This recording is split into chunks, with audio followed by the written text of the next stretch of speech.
안녕하십니까. 미고생외과 윤원준 원장입니다. 오늘은 가슴골에 관해서 알아보도록 하겠습니다. 매우 어려운 질문입니다. 모든 환자분들께서 적절한 가슴골을 원하십니다. 그 조건이 주어진다면 최대한 그 모습은 적절하게 만들 수 있습니다. 다만 이 조건이 어느 정도 주어지느냐에 대한 문제점이 있고요. 기본적으로 말씀을 드리면 보형물이 가슴에 이렇게 들어갈 때 오른쪽에 있는 보형물의 안쪽과 왼쪽에 있는 보형물의 안쪽의 거리가, 즉 박리, 포켓을 만드는 최안쪽의 거리가 적어도 2.5에서 3cm 정도는 공간을 띄워야 됩니다. 왜 그러냐면 너무 가까이 하면 가슴골이 잘 생길 수 있을 것 같지만 이 공간을 더 박리를 해서 가까이 만들게 되면 이 가운데에 붙어있는 살이 떨어질 수 있습니다. 즉 찢어져서 떨어지면 가운데가 뚫리게 되는 것이죠. 그걸 보고 우리가 심마스티아 또는 합체증이라고 표현하는 의학적 용어가 있습니다. 가운데가 너무 박리가 많이 돼서 가운데가 붕 뜨게 되면 가슴이 정상적으로 이렇게 골이 있어 보이지 않고 양쪽 가슴이 한 개처럼 보이는 아주 기괴한 모양이 만들어질 수 있습니다. 그래서 이런 상황이 됐을 때 재수술로 다시 정상적인 가슴 모양 형태로 만드는 과정을 할 수는 있지만 이 재수술하는 것도 매우 어려운 과정이 필요합니다. 그래서 합체증은 매우 조심스럽게 안 생기도록 해야 되는 과정이고요. 환자분의 살의 두께가 1cm만 조금 넘으면 생각보다 골이 적절하게 생깁니다. 그렇지만 이 사이에 2.5 내지 3cm 공간 사이 안쪽에 있는 피부의 두께가 또는 연조직의 두께가 1cm가 안 되고 0.5cm 정도밖에 안 되는 마른 분인 경우에는 그 부족한 만큼 공간이 떨어질 수밖에 없는 그런 구조를 가지고 있습니다. 그래서 너무 마르시면 또는 뼈가 이렇게 다 갈비뼈가 다 보일 정도로 마르신 분들에서는 골이 너무 타이트하지 않고 약간 벌어지는 형태의 모습은 생길 수밖에 없는 구조이고요. 다만 너무 많이 떨어져 있는 그런 경우는 수술을 부적절하게 하거나 디자인을 부적절하게 한 경우가 아니라면 그런 경우는 만들어지지 않습니다. 앞서 말씀드린 것처럼 유방합체증은 양쪽 포켓이 연결이 돼서 생긴 경우를 말씀드리는 것이고요. 이 유방합체증이 생기는 가장 큰 이유는 박리를 너무 과하게 했거나 또는 환자의 체형에 작은데도 불구하고 그걸 너무 모으려고 했거나 보형물을 최대한 안쪽까지 박리를 해놓은 상태에서 보형물을 너무 큰 걸 넣어서 살을 앞으로 많이 밀게 되면 합체증이 발생될 확률이 더 높아진다고 볼 수 있습니다.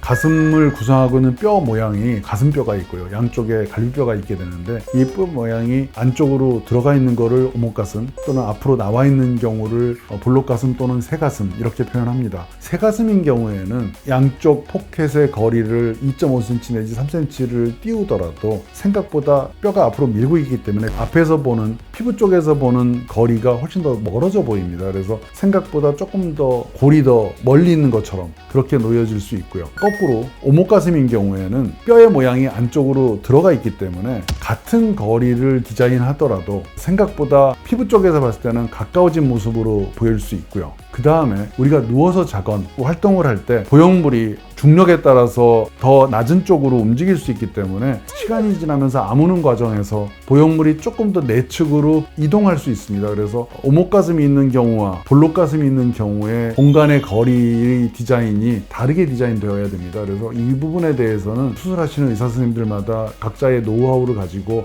경험치를 가지고 거기에 맞춰서 아마 디자인을 하고 있을 것으로 생각하고 있고요. 저 역시 제가 계산하는 방식대로 오목가슴이면 오목가슴, 볼록가슴이면 볼록가슴에 맞게 디자인을 시행하고 있고 거기에 맞춰서 결과를 만들고 있습니다. 길게 생각을 한다면 보통 1년 정도를 생각을 합니다. 이유는 우리가 겉으로 봤을 때는 우리 수술 후에 살이 다 아물고 다 힐링이 된 것처럼 보이지만 내부적으로 세포 레벨에서는 전체적으로 모든 세포가 정상적으로 힐링되고 아무는 데 걸리는 시간이 상체에서는 거의 1년 정도가 필요합니다. 그래서 1년 정도가 지나면 더 이상의 큰 변화는 없을 것으로 추측을 하고요. 다만 보형물로 인해서 변이가 일어나거나 위치에 이상이 발생하는 것은 그 이후에도 일부 발생할 수 있습니다. 그래서 1년이 지났다고 해서 완전히 달라지지 않는다라고 얘기하기는 어렵지만 대체로 1년이 지나면 어느 정도 정리는 다 됐다라고 이해하시면 되겠습니다.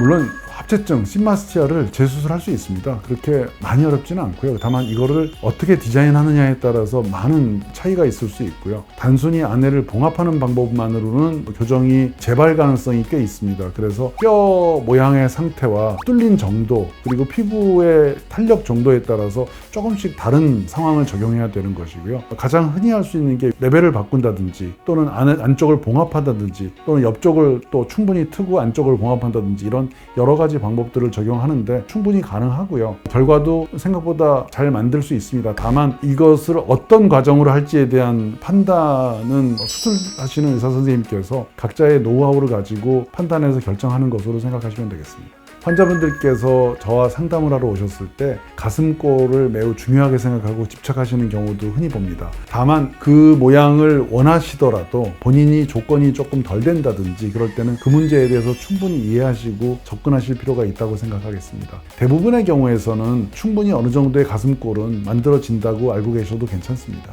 네, 감사합니다. 지금까지 미고성형외과 윤원준 원장이었습니다. 감사합니다.